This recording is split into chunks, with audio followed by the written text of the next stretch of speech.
Major Deacon before this all spill. That means hurry up and take that exit 5, or this will be the last place they sawmills with pure steel.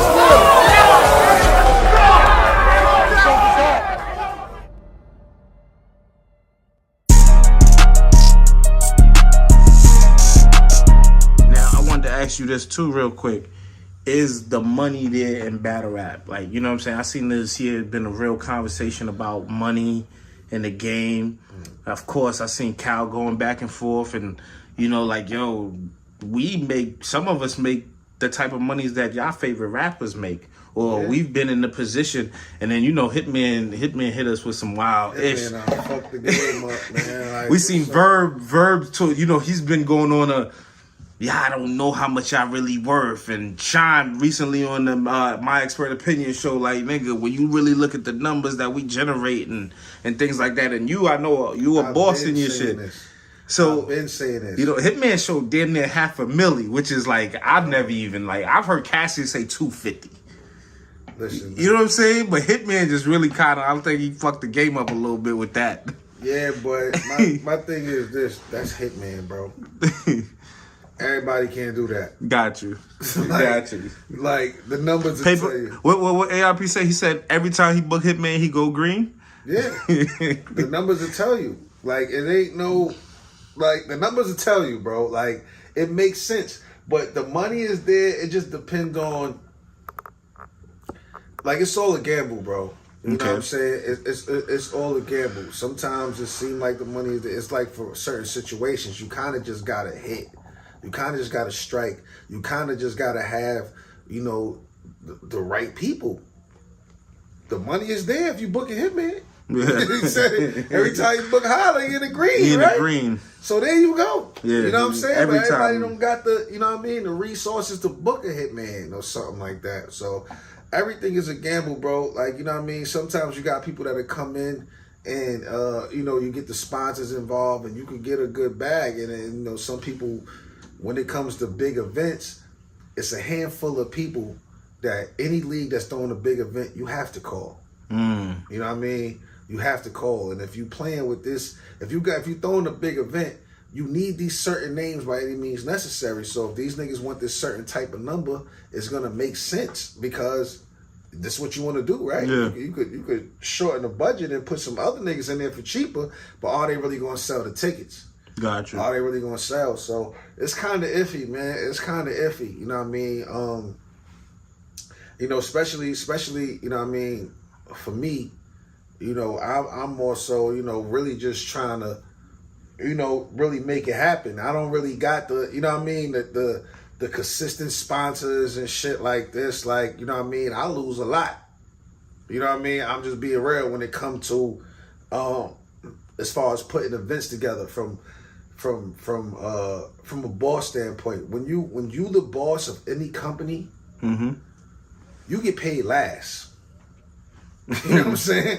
You get paid last. You got to take care of everything else and then see whatever else is left for you to, you know what I mean? Facts. So it's enough to keep going and hope for that one time. But that's why if you start a league based off of just trying to get money out of it, it's not going to work for you. It's not going to work. Yeah, you're going to be one of them come and go leagues. Yeah, you're going to do 2 or 3 events max.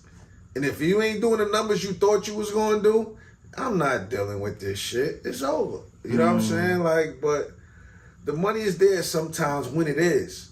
But it's not consistently there because it's not structured to be consistently there. All this money that these leagues is throwing out, if you locked in your own battlers and just break it up into a salary. Pay niggas monthly. You know what I'm saying? You could break it up, pay niggas monthly, and have it to where, you know what I'm saying, you know, whenever you call a nigga for a battle, they gotta be available, and they can't say no to who you want them to battle. If you agree, if you're getting a certain paycheck every month and you doing that, like, that'll change shit because it'll help out throughout the times where niggas ain't got nothing else going on, and then now, you know, a nigga get locked in for a battle, but a nigga behind on a bunch of bills and shit, so you're gonna take that deposit to catch up But now you stressing and worrying about the next, you know what I'm saying? The next time you getting paid, you gotta sit there and make time and write and do all this other shit. Like it'd take a lot of stress off, and niggas would be in a better space to create if it's broken up into salary, and you will be able to lock down your battlers like y'all trying to do with this exclusivity shit. I'll sign an exclusive contract with any league right now if you give me a fucking salary and pay me monthly. I got my own league. So I would give me a salary, man. Let's talk about it. Let's talk about how battle. However many times for that, yeah, we agree on a good number. Let's do it like that. You know what I'm saying?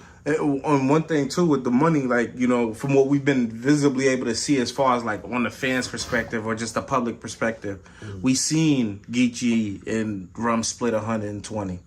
We seen JC 150. I mean 150. Yes, I'm sorry. Sorry, Jjdd. Sorry. I mean Rum. But we seen JC himself just take 120. 120. You know, he ain't. Swamp. Yeah, he ain't give Swamp 10 cents. He said, fuck that, I be all mine. You know what I'm saying? I was just bullshitting. And when I spoke to JC said, you know, I just had a lot of shit I had to handle. Yeah. That's real life shit. You can't get my nigga a rack. You know what I'm saying? Hey, man, listen, if we ain't on the same team, what we doing? That's a fact. You should have won, nigga. But when we see that, but then this year, we don't get an Ultimate Madness. Mm-hmm.